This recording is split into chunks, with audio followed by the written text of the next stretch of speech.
No cálculo proposicional, uma das partes mais importantes, né, se não a mais, é justamente você determinar valores lógicos de proposições.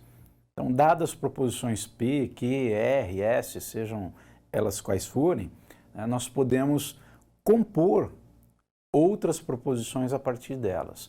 Mas essas proposições compostas, os seus valores lógicos vão depender justamente dos valores lógicos das proposições simples que são utilizadas nessa composição. E aí nós temos que analisar todas as possibilidades.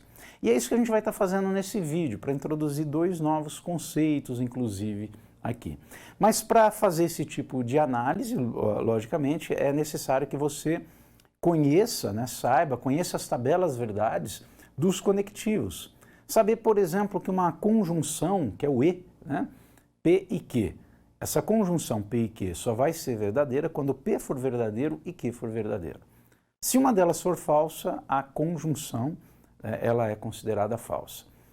Isso vale para disjunção, não é exatamente essa regra, cada um vai ter a sua regra, mas é o que eu digo, vale no sentido de você conhecer exatamente a tabela verdade de cada um. E quando nós vamos analisar uma proposição composta, tá, você precisa saber fazer análise dos conectivos. Porque na tabela verdade da proposição composta, o que se faz, na verdade, é analisar, né, termo a termo, operação ou conectivo por conectivo. E é isso que a gente vai ver aqui no nosso exemplo, para depois falar de mais uma definição, aliás, de mais duas definições. Então vamos para o nosso exemplo. Temos ali a proposição se P, então Q, vale lembrar que aí foi necessário o uso de parênteses, por quê? Eu quero considerar esse condicional se P, então Q, como um dos termos da conjunção. Perceba que é uma conjunção. Se P, então Q, e se Q, então P. Tá? Então nós temos dois termos na conjunção, que são dois condicionais. Se eu não uso parênteses, né, não é o condicional que eu vou fazer primeiro, vai ser a conjunção. Ok? Então aí a necessidade, a obrigatoriedade do uso dos parênteses. Se não, eu troco, né, a ordem de operação e, consequentemente, tem uma outra proposição composta, se não essa que está sendo apresentada aí. Depois há uma disjunção com a negação de um bicondicional. Olha aí, quanta coisa para ser analisada. Então, vamos determinar os valores lógicos dessa proposição composta a partir dos valores lógicos que nós podemos ter de todas as combinações possíveis de valores lógicos das proposições simples que compõem essa proposição chamada composta. Tá ok? Bom, como há só duas proposições simples que se repetem, né, nós temos quatro possibilidades de valores lógicos iniciais, que são VV, quer dizer, P é verdadeiro, Q é verdadeiro, VF, depois FV e FF. Pronto, esgotamos todas as possibilidades. A partir daí nós justamente analisamos o que é necessário analisar, termo a termo, conectivo a conectivo, na verdade, para poder chegar à análise final, à análise do valor lógico dessa proposição composta, perfeito? Então vamos primeiro ao condicional, olha aí, a terceira coluna mostra o condicional. Se P, então Q.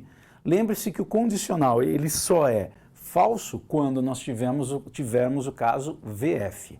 O antecedente é verdadeiro e o consequente é falso. Só isso que não pode ocorrer no condicional. Se ocorrer, ele é falso. Caso contrário, ele é verdadeiro. Se V, então V, verdadeiro. Se F, então V, verdadeiro. E se F, então F, verdadeiro. É que se o antecedente é falso, eu não tenho, né, na verdade, como dizer que o argumento aí, ou essa proposição é falsa, porque eu estou partindo exatamente de um pressuposto que não é verdadeiro. Aí não dá para afirmar que o condicional todo vai ser falso. Eu considero verdadeiro. Perfeito? Vamos então à análise aqui da nossa terceira coluna, se P, então Q. Olha aí, primeiro caso, V e V. Quando eu falo V e V, P é verdadeiro, Q é verdadeiro. Né? Então, o condicional também é verdadeiro. V e F é a única situação, segunda linha, em que nós temos o condicional falso. Nos outros casos, FV, o condicional é verdadeiro, e FF, o condicional também é verdadeiro. Pronto, agora nós vamos para o outro condicional, né, que é se Q, então P. Há uma inversão aí, olha, né? Nós consideramos, na leitura que vamos fazer dos valores lógicos, não a ordem P e Q, mas sim a ordem Q e P. Tá? Então, primeiro caso, independentemente de ordem, a primeira linha, os dois são verdadeiros. Então, o condicional é verdadeiro. Agora, no segundo, né, olha aí a segunda linha, se V, então F, é falso. Mas aí nós temos se F, então V, que é se P, então Q. Né? Então, se F, então V, se o primeiro é falso, então o condicional é verdadeiro. Depois a terceira linha, né? Na ordem que aparece aí você fala, é a ordem FV, né? Então vai ser verdadeiro. Não, é a ordem VF, porque é primeiro o Q, depois o P. Temos que ler ao contrário, né? Se Q, então P. É o caso VF, que é o único caso em que o condicional é falso. E finalmente aí FF, né? Esse não precisa nem se preocupar em inverter a ordem, porque o caso FF é verdadeiro no condicional.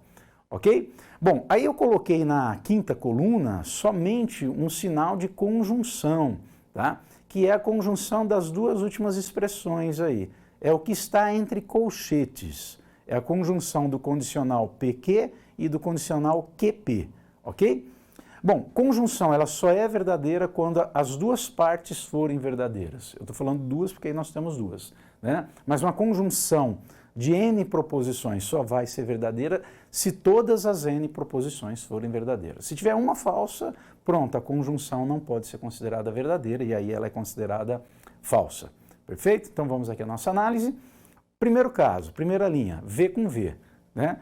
O condicional PQ é verdadeiro, o condicional QP também é verdadeiro. Então a conjunção é verdadeira. Segunda linha, tem um que é falso, pronto, bastou para a conjunção, ser falsa. Terceiro caso, V com F.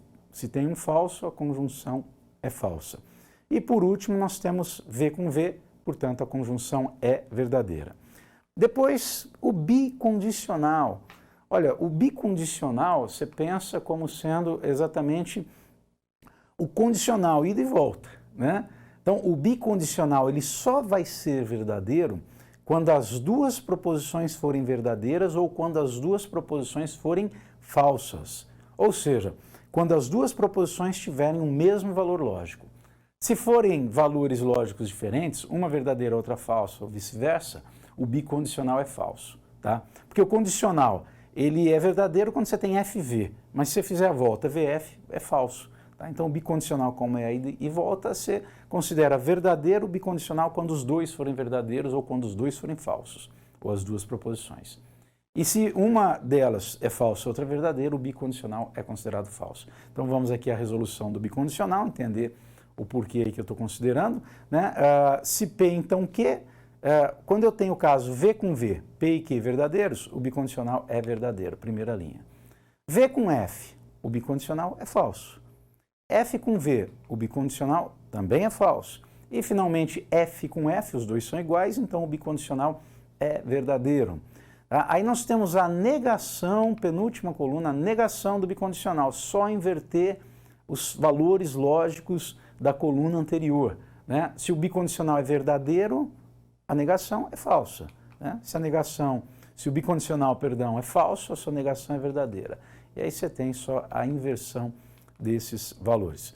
Pronto, chegamos agora à última coluna, né, aquela em que nós vamos analisar a disjunção, né, daquela conjunção de condicionais, meio complicado parece, né, com a negação do bicondicional. É o que está destacado exatamente aí nas duas primeiras colunas em destaque, né, a conjunção e a negação.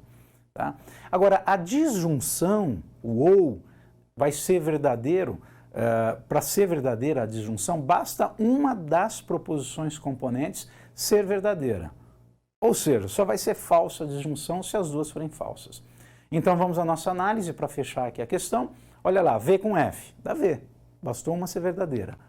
Tá? Depois, F com V, dá V, também verdadeira. De novo, F com V, verdadeira. E novamente V com F, verdadeira. Perceba que, independentemente dos valores lógicos de P e de Q, essa sentença toda ela é sempre verdadeira. E quando uma sentença é sempre verdadeira, a gente diz que ela é uma tautologia. Tá? Então, uma tautologia é uma sentença, é uma proposição composta, que vai ser verdadeira independentemente da combinação de valores lógicos das sentenças simples que a compõem. E da mesma forma, né, há uma definição aqui muito parecida que a gente chama de contradição. O que é uma contradição? E vamos a um exemplo de contradição para fechar. Quando o valor lógico de uma proposição é sempre falso, independentemente dos valores lógicos das proposições simples que a compõem. Tá? Então, fica aí para você tentar, né, resolver exatamente, usando tabela verdade, essa proposição composta que vai ser uma contradição.